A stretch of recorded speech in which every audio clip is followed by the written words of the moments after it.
লখিমপুৰৰ গাগলডুবিত সোণোৱাল কছাৰীসকলৰ বিহু উৰুৱা উৎসৱ পালন।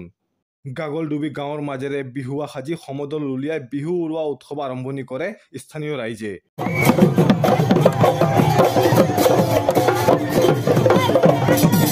ঢোল পেপাৰ তালৰ তলে তলে বিহু নৃত্য প্ৰদৰ্শন কৰি বহুৱা দলে পদূলিয়ে পদূলিয়ে গৈ ৰাইজৰ আশীৰ্বাদ লৈ গজাই মইনা মন্দিৰত গৈ সোণোৱাল কছাৰীসকলৰ আৰাধ্য দেৱতা বঠাই সমজুৱাকৈ সেৱা কৰি আশীৰ্বাদ গ্ৰহণ কৰে। আমি কি কয় জনাম আজি প্ৰতি বছৰে কৈ থকাৰ পাৰ্থে সেৱা গতিকে আমাৰ বিহু অসমৰ নামত কি কৈছে আজি গাগলডুবি গাঁৱৰ একত্ৰিত হৈ আমাৰ এই বহুৱা নামৰ আমাৰ উলিয়াই আনি ইয়াৰ পিছতে ৰাইজৰ বিপুল আদৰণিৰ মাজতে গগালডুবি LP স্কুলৰ খেলপথাৰৰ বিহুতলীত সমজুৱাকৈ বিহু মাৰি উৎসৱ সামৰণি মাৰে।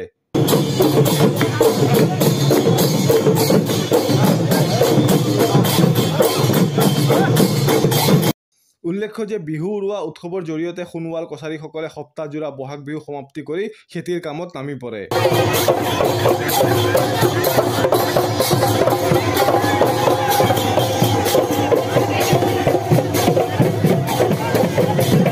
সোণোৱালৰ পৰম্পৰা হিচাপে গজাই মন্দিৰৰ পৰা ওলোৱাও হয় আৰু গজাই মন্দিৰৰ পৰা সামৰা হয়, সেইকাৰণে গজাই মন্দিৰত আমি সেৱা কৰা হয়। এইটো আমাৰ মানে এটা ইতিবৃত্ত আছে পৰম্পৰা। ওলোৱা দিনাখন আমি এনেকৈ গজাই মন্দিৰক সেৱা কৰিবলৈ ওলাওঁ আৰু সোমোৱা দিনাখনো এইদৰে আমি আমাৰ এইটো কৃষ্টি বজাই ৰাখিবৰ কাৰণে এইটো আমি কৰা হয়। কৃষ্টি বজাই ৰাখিবৰ কাৰণে কৰা। ইয়াৰ পিছত আপোনাৰ কি কাৰ্যসূচী হ'ব? নেক্সট কাৰ্যসূচী মানে আপোনাৰ হেৰি ইয়াত বিহু মাৰিব এতিয়া ফিল্ডত।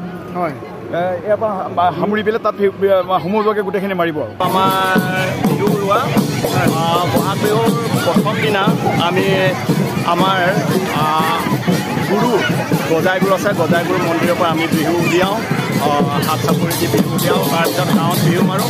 7 দিনত আমি গাঁৱৰ হুঁচৰি গাই শেষ কৰোঁ আৰু 8 দিনৰ দিনা আমি ইয়াতে ৰাজহুৱাভাৱে আমি গাঁৱৰ ইমূৰৰ পৰা এই নতুৱা সজাই 5জনকৈ আমাৰ বহুৱা সজাই আমি গাঁৱৰ ইমূৰৰ পৰা ওলাই আনি আমি আমাৰ গজাইগুৰু মন্দিৰত আমি সেৱা সৎকাৰ কৰি আৰু এই স্কুলৰ পথাৰতে আমি এনেকৈ ৰং ৰহস্য কৰি বিহু মাৰোঁ। আৰু আজিৰ পৰা আমাৰ বহাগ বিহু আমাৰ সামৰণি পৰিব আৰু এই সামৰণি পৰাৰ পিছৰ পৰাই আমাৰ কৃষক যিহেতু নেকি আমি কৃষিৰ ওপৰত ভিত্তি কৰা গাঁও, সেইকাৰণে কৃষি কাইলৈৰ পৰা পৰহিলৈৰ পৰা আমাৰ কৃষি কামত নিয়োজিত হৈ যাব আমাৰ ৰাইজসকলে।